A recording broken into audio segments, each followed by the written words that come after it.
Nation देख रहे हैं आप। मैं हूं रश्मि श्रीवास्तव आपके साथ। जमाना हमसे है, हम जमाने के साथ नहीं, का समझे, ये कहना है आरजेडी सुप्रीमो लालू प्रसाद यादव का।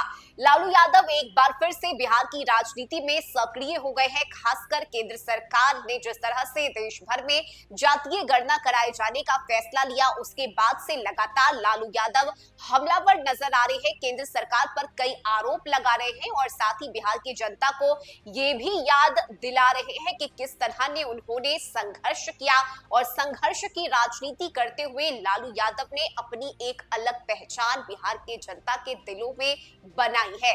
और एक के बाद एक कई सारे हमले लगातार पिछले कुछ दिनों से लालू यादव की तरफ से किए जा रहे हैं। ऐसे में सोशल मीडिया एक्स पर एक और पोस्ट किया गया है लालू यादव की तरफ से, और इस पोस्ट में लालू यादव ने बताया है कि जमाना हमसे है ना कि हम जमाने से है, का समझे। जरा इस पोस्ट को देखिए, किस तरह से लालू यादव का अलग तेवर और एक अलग अंदाज देखने को मिल रहा है। उन्होंने लिखा है कि लड़ाई जुबान चलाने से नहीं बल्कि लाठी खाने, जेल जाने और कुर्बानी देने से जीती जाती है। दशकों का संघर्ष होता है। दलितों, पिछड़ों, अति पिछड़ों और अल्पसंख्यकों की अभी तो अच्छे से राजनीति शुरू भी नहीं हुई है। बहुत कम होना बाकी है, बहुत कुछ होना बाकी है, देखते जाइए। इन संघी भाजपाइयों की छाती पर चढ़कर इन्हें ऐसे ही मजबूर करते रहेंगे।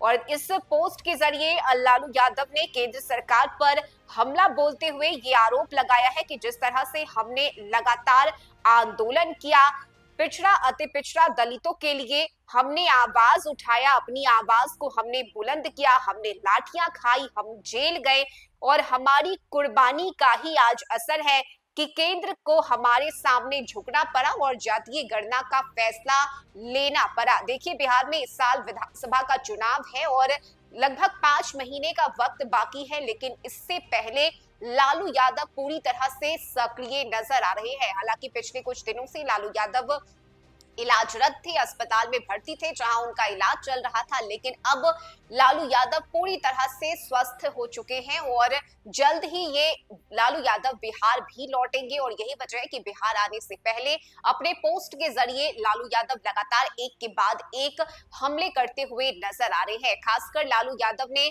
इस बार विधानसभा के चुनाव में तेजस्वी यादव को मुख्यमंत्री बनाए जाने का ऐलान भी किया है, जिसके बाद लगातार महागठबंधन में किस तरह से जीत हासिल की जाए इसे लेकर रणनीति की जा रही है। बैठक का दौर जारी है, लेकिन इस सबके बीच लालू यादव की अगर हम बात करें तो देखिए, आरजेडी सुप्रीमो चाहते हैं कि उनके बेटे यानी कि तेजस्वी यादव इस बार मुख्यमंत्री बने और यही वजह है कि कहीं से कोई कसर लालू यादव नहीं छोड़ना चाहते। खासकर बिहार की अगर हम बात करें तो बिहार में जाति के आधार पर राजनीति हमेशा से ही होती रही है और यही वजह है कि जातीय गणना के बहाने अब एक बार फिर से पिछड़ा, अति पिछड़ा और दलितों के बीच पहुंचने की कवायद लालू यादव ने शुरू कर दी है। और इसी कड़ी में एक के बाद एक कई सारे पोस्ट किए जा रहे हैं लालू यादव की तरफ से, और लालू यादव ये भी बता रहे हैं कि किस तरह से हमारे संघर्ष के सामने केंद्र को झुकना पड़ा और राजनीति सिर्फ बैठे बैठाए या फिर बयानबाजी देने से नहीं होती है। इसके लिए लाठी डंडे खाने होते हैं, जेल जाना पड़ता है और तब जाकर आप अपनी एक अलग पहचान बनाते हैं जनता के लिए। आप समर्पित जब तक नहीं रहेंगे तब तक जनता आपके साथ, आपके सपोर्ट में नहीं आएगी। और यही वजह है कि इस पोस्ट के जरिए लालू यादव ने यह भी बताया है कि जमाना हमसे है ना कि हम जमाने से है, यानी केंद्र पर एक बार फिर से हमला करने की कोशिश की गई है। साथ ही लालू यादव ने यह भी बताया कि बिहार में इस बार 20 साल की खटारा सरकार यानी नीतीश सरकार को उखाड़ फेंकना है और इसी कोशिश में लालू यादव महागठबंधन के नेता लगातार जुटे हुए हैं। फिलहाल लालू यादव की अगर हम बात करें तो बहुत जल्द वे पटना लौट आएंगे और पटना में एक बार फिर से उनकी सक्रियता देखने को मिलेगी। खुद तेजस्वी यादव ने भी इस बात की जानकारी मीडिया से बातचीत के दौरान दी थी कि लालू यादव जल्द ही बिहार पहुंचेंगे, लेकिन उससे पहले लालू यादव का एक अलग अंदाज, उनका एक अलग तेवर, जिस तरह से लालू यादव राजनीति करते हैं